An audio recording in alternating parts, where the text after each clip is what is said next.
She was old, hungry, and had no shoes. All she wanted was leftover food. But what the restaurant boss did next made everyone gasp. Then a stranger got up, and from that moment, something amazing happened that nobody saw coming. Who was this poor old lady? Why did her necklace change everything? Sit back and listen as we tell you this beautiful story, music. This story happened on a quiet Monday afternoon at a famous restaurant in Abuja called Agrakaven Restaurant. The place was peaceful, soft music was playing. The smell of yummy food filled the air. Waiters walked from table to table bringing food to customers. Well-dressed men and women sat at their tables eating and chatting. Everything looked normal and clean. But what was about to happen would change everything completely. This was the day when a simple question would bring up old pain. This was the day when a stranger would walk in and make people feel ashamed of themselves. That afternoon, the front door of the restaurant opened slowly. At first, nobody noticed. Then some people started to look. An old woman had walked in. Her name was Teresa. The cloth was old and faded. Her shirt was torn at the shoulder. Her legs were dusty. She had no shoes. In her hand was a small black plastic bag. She held it close to her chest like it was her treasure. She looked like someone's grandma. Her back was bent. Her eyes looked tired. Her skin was dry. Her hands shook as she walked. She took one step, then another, then stopped for a moment to rest. A waiter standing near the counter whispered to another, "Who let this woman in here?" "I don't know," the second waiter said. "Maybe she came to beg." Teresa moved again, slowly and quietly. She walked towards the counter, not looking at anyone. A woman sitting at a corner table raised her eyebrows. "What is this?" she whispered to her husband. "How could these people let this old woman into this restaurant?" Teresa didn't stop. She kept moving until she reached the front desk. She stood in front of the tall man behind the counter. His name was Mr. Apollo, the restaurant manager. He was wearing a clean white shirt and blue pants. His hands were folded. His face was serious. Teresa looked up at him and spoke in a soft voice. "Please, sir, I'm sorry for bothering you. I haven't eaten since yesterday. I'm not asking for much. If you have anything left over, I'll be very thankful." There was silence. A customer near the counter turned around to look. A young man laughed quietly. Someone else picked up their phone to record. Teresa kept standing there. She didn't blink. She didn't cry. All she had left was her dignity and her hope. But what happened next was something she didn't expect. Apollo, the restaurant manager, looked at the old woman from head to toe. He didn't smile. He didn't ask her to sit. He didn't even ask her name. Instead, he laughed. It was not a nice laugh. It was dry, sharp, and full of pride. He leaned forward and said loudly, "Old woman, did you get lost? This is a restaurant, not a garbage can." Teresa stood still, her lips open, but no words came out. Apollo looked around, wanting people to hear him. He raised his voice again. "Don't give food to people like you. Go and beg outside." "Not a waiter." Nearby covered his mouth, trying not to laugh. Another one whispered. Teresa opened her mouth slowly and said, "I didn't come to cause trouble. I was just hoping for anything left over, even if it's just bones." Apollo waved his hand like he was shooing away a fly. "Go away, Mama, before you scare off my customers." Teresa looked at the floor. Her legs were weak. Her stomach hurt. But she did not move. One by one, people inside the restaurant began to notice. A young couple in the corner stopped eating. A woman feeding her baby stopped and looked up. There was silence for a moment. Then from a table near the kitchen, a young man laughed. "This old woman came here to beg food from Agrakaven." Some laughed, some didn't. One woman looked at Teresa with pity. She touched her chest and whispered to her husband, "But she's old and hungry. Look at her legs." But Apollo didn't stop. He said again, "Mama, this is not a charity house. You don't belong here. Please leave now." Teresa didn't speak. She didn't argue. Her eyes stayed on the ground. Her hands held her plastic bag tightly. Her heart was heavy, but her feet wouldn't move. In the far corner of the restaurant, a woman was sitting. Alone. She wore a clean gold dress that looked expensive. Her brown heels were shiny. Her fingernails were painted light pink. She had a calm face and sharp eyes. Her name was Jasmine. She had just come back from a foreign country where she worked as a medical doctor. This was her first week back in Nigeria. She came home for a 1-month break to rest, visit family, and enjoy some quiet time. She had only come to Agricaven restaurant to eat a simple lunch. But now her food was untouched. Her eyes were locked on the old woman standing at the counter. She had seen the whole thing. She saw when Teresa walked in. She saw how Apollo laughed. She saw the way people looked at the old woman like she was nothing. Jasmine's chest became heavy. She couldn't explain it, but something about Teresa made her feel strange. Her voice, her slow steps, her soft eyes, something felt familiar. Jasmine leaned forward in her seat. Her eyes moved slowly across Teresa's face, then to her hands, and then something caught her attention. The necklace. It was old, very old. The chain was thin. The round pendant looked dull, almost black. But Jasmine knew that necklace. She had seen it before. She looked closer. She opened her bag, brought out her phone, and zoomed in quietly. Yes, it was the same necklace her best friend in school used to wear. Her best friend's name was Rosalind. They were close like sisters. They ate together, studied together, even cried together in their high school days. Her hands began to shake slightly. She whispered to herself, "Wait, how is this old woman wearing Rosalind's necklace?" She placed the phone on the table and stared again. Could this woman be related to Rosalind? Could she be the woman I've been looking for? Her chest was now full of questions. But one thing was clear. Jasmine could no longer sit and watch. Her heart was heavy. Her hands were tight around her purse. She stood up quietly, pushed her chair back, and began to walk toward the counter. The sound of her heels made a few. People turned. Teresa was still standing there, silent and tired, holding her black plastic bag like it was her only protection. Apollo stood with his arms crossed, looking pleased with himself. But his smile disappeared the moment he saw Jasmine. Standing beside the old woman, Jasmine faced him calmly, but her voice was clear. "Did I just hear you insult this woman for being hungry?" Apollo blinked, then he frowned. "Madame, please don't bring drama here. This woman came to beg. This is not a charity home." Jasmine's eyes sharpened. "Okay to speak to her like she's trash?" She turned slowly and looked at the people in the restaurant. Some looked down. Some pretended to keep eating, but others were watching. "Yes." Jasmine raised her voice a little. "Is this how we treat our elders? Now, is this who we have become?" Apollo tried to speak again, but Jasmine didn't let him. "If this woman was your mother, would you want her to be insulted like this?" There was a pause in the room. Then from one table, a young woman whispered loudly, "This is too much. That an old woman could be any of our mothers." An older man in a white caftan nodded slowly and said, "It's true. We have lost respect." Apollo looked around, feeling the heat. The loud laughers became quiet, the proud faces became soft, and Apollo had nothing else to say. Jasmine turned her full attention to Teresa. Her eyes were soft now, her voice gentle. She spoke slowly so everyone could hear. "This woman is not a beggar. She is someone's mother, someone's wife, someone who once gave everything she had." The room was quiet. Teresa looked up at Jasmine, her eyes blinking slowly, unsure of what was happening. Apollo rolled his eyes and spoke again. "Madame, please don't bring trouble to my workplace. We're running a business here." Jasmine didn't even look at him. Her voice stayed calm, but it was strong.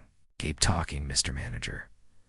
I know the owner of this restaurant personally." She paused, then added with firmness, "One more word from you, and I promise you'll be looking for another job by tomorrow morning." Apollo went quiet. He looked around the room. What? Too many people were watching now. Too many phones were out filming. Jasmine bent down gently. She touched Teresa's hand, holding it with care. "Mama," she said softly, "you'll eat with me today? Go and sit down." Teresa looked at her again. Her lips trembled, but she didn't speak. Jasmine held her hand tighter and gave a small smile. "Come, you're not alone anymore." And with that, they began to walk together towards an empty table at the side. But Jasmine's eyes were still watching something else, something around Teresa's neck. A necklace that was about to open a door to the past. The restaurant had gone. Quiet. No more laughing, no more whispers. Only the soft sound of plates and distant music. Jasmine led Teresa to a table by the window where they were now seated. A waiter, looking nervous, came over with a tray. She placed a plate of fried rice, chicken, coleslaw, and plantain in front of Teresa. A cold bottle of water sat beside it. Teresa stared at the food. Her hands shook slightly. Her eyes were wide. "Is this for me?" she asked in a soft voice. Jasmine smiled and nodded. "Yes, Mama. Eat slowly. You're safe now." Teresa picked up the spoon with shaky fingers. She took a small bite, then another. Suddenly, tears rolled down her face. Not loud tears, just quiet drops. She placed the spoon down and looked at Jasmine. "You are a good woman, my daughter," she said with a weak smile. "God will bless you." I was very hungry. Jasmine reached across the table and gently held her hand. "You don't need to thank me, Mama," she replied. "You've been through enough." As Teresa continued eating, Jasmine's eyes returned to the old necklace around her neck. She leaned in a little and spoke carefully. "Mama, I don't mean to disturb you, but this necklace you're wearing, where did you get it?" I once knew someone who wore that same necklace long ago." Teresa paused. Her spoon stayed in her hand, but she wasn't eating anymore. A memory had started knocking, and something about that necklace was about to open a door that had been closed for years. Teresa held the spoon in her hand, but she was no longer eating. Her eyes had fallen on the necklace hanging around her neck. She touched it gently, slowly, like it was the only thing she had left from her past. Her voice was quiet. "It was my daughter's," she said. "Her name was Rosalind. She gave it to me before she passed." Jasmine leaned forward. Her voice became serious but soft.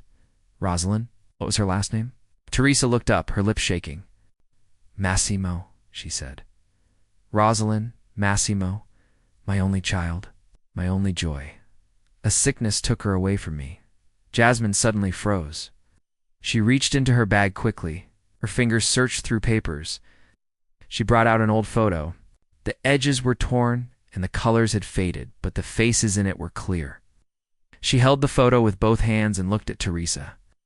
"Mama, please look at this picture," she said, her voice breaking a little. Teresa took the photo slowly, stared at it, her eyes locked onto the young woman in the picture, smiling, full of life, wearing the same necklace she now wore. Her hands began to shake. Her lips opened, but no words came out at first. Then slowly she spoke. "This ... This is my Rosalind," she cried. She looked up at Jasmine. "You knew her? You were with her?" Jasmine's voice cracked. Tears were already filling her eyes. "Yes, she was my best friend, my closest friend. We met in school and stayed close. She told me about her illness, about what she was facing." She paused and wiped her tears, then continued. "One day her number stopped going through. I tried and tried, but I couldn't reach her again. I was afraid the worst had happened," Jasmine added, her voice low. "Before that, she told me about you, about how strong you were, how much she loved you. She gave me this photo and begged me to find you one day." Teresa began to cry. She held the photo close to her chest. Jasmine continued. "I've not been able to return to Nigeria since then, but this time I made up my mind. I searched for you. Someone near your old house said you had moved. He didn't know where." Teresa wiped her face with the edge of her wrapper. "I left the house because I became too old," she said. "I couldn't work anymore and I couldn't pay rent. So I left." They were both crying now. Jasmine reached out and held Teresa's hand tightly.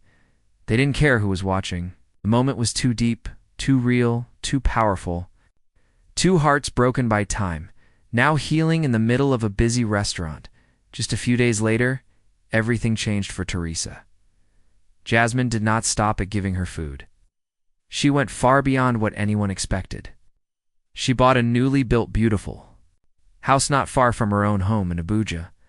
The house was painted soft cream. The rooms were clean. The furniture was brand new. One quiet morning, Jasmine held Teresa's hand and said, "Mama, This is your new home now." Teresa stood at the door, looking at the house in shock. Her mouth opened, but no words came out. Tears slowly filled her eyes. This, this is for me?" she asked with trembling lips. Jasmine smiled. "Yes, Mama, you deserve it. This is just the beginning." Jasmine didn't stop there. She hired a kind young woman named Peace to help Teresa cook and clean. She also gave Peace a room in the house so Teresa would never be alone again. Then Jasmine did something even more thoughtful. She took Teresa to a private hospital. Doctors ran full tests on her body. She was given new glasses, strong medicine, and a personal doctor who would check on her every week. Jasmine also placed Teresa on a monthly salary, enough money to cover food, clothes, and anything else she needed. Teresa no longer begged. She no longer walked barefoot. She no longer cried from hunger. She had a soft bed to sleep in, clean clothes to wear, warm food to eat, and kind people around her. One evening, she sat with Jasmine in her new sitting room. A soft breeze came through the window. The light from the bulb touched her face gently. Teresa held Jasmine's hands with both of hers and said, "My daughter, may the Lord bless you. May He fight for you when no one else can. May you never lack. May your children never suffer. May goodness follow you forever." Jasmine bowed her head slowly and answered, "Amen, Mama. Amen with all my heart." Got the day a broken woman was made whole again. And a deep promise between friends made years ago by Rosalind was finally kept. Since Teresa moved into her new house, Jasmine never stopped checking on her. She would stop by with fruits, warm food, or just to sit and talk. She video called her husband abroad and her 2 children and introduced them to Teresa. They would wave and greet her with smiles. They called her Grandma Teresa.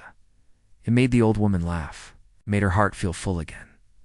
One calm evening, Jasmine came over alone.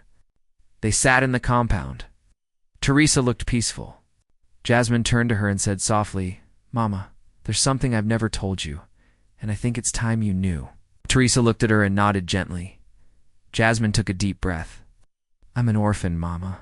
I lost both my parents when I was just a girl." She looked down for a moment, then continued.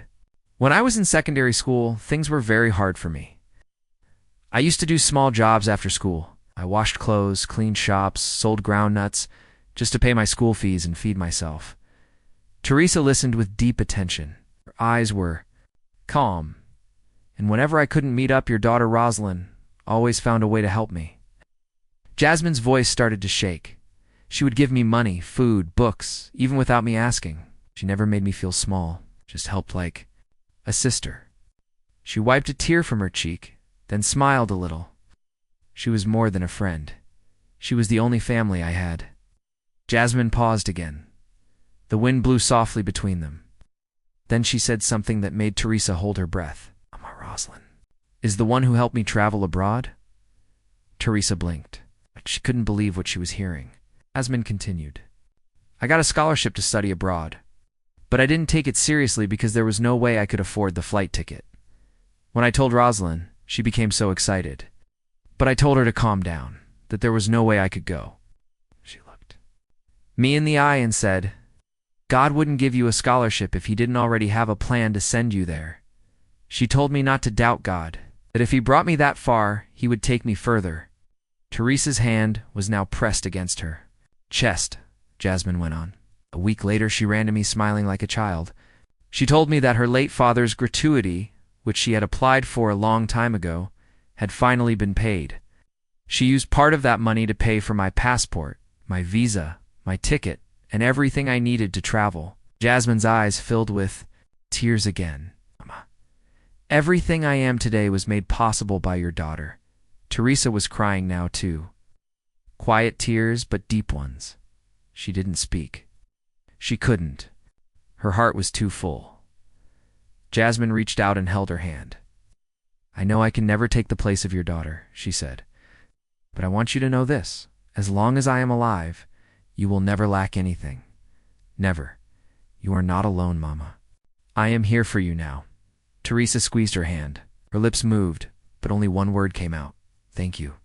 And they sat like that. Two hearts joined by one lost angel named Rosalind. In a story that even time could not erase. 3 weeks had passed since the day Teresa walked into Agricaven restaurant and was insulted.